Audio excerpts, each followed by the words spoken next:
立法院第19届总预算案甲财委法修正案送出来，行政院长杜英台表示，这是有史以来头一届收到无写明总三都数的总预算案，即期较有合法合宪。财委法也无看到事权分配内容明显有问题，会建议用合法合宪的方式来救济。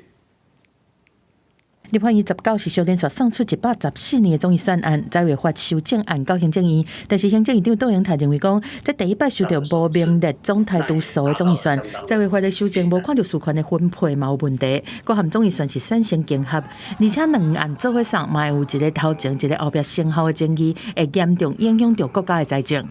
针对这一项中央政府总预算，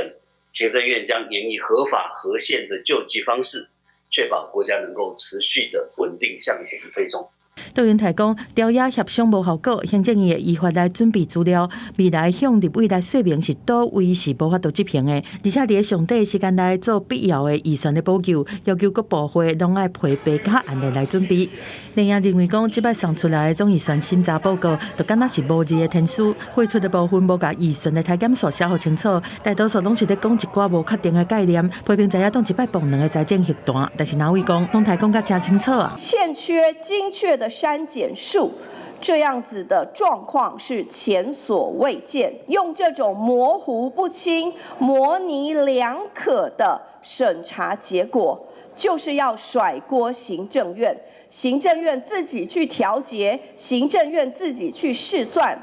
请问，你把行政院卖了，还要行政院自己替你数钞票？他硬要这样挑剔，我们也没有办法哦。统算的部分要砍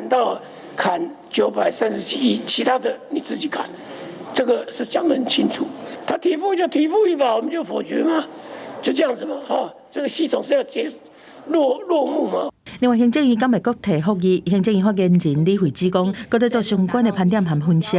另外，备战新会期25就要开议啊。杜英台嘛下令讲，施政总质询和质询的期间，部会首长除了陪总统接见，也是真正有重要公务请假，无拢爱亲身来参加立法院会，必须要尊重国会。记者综合报道。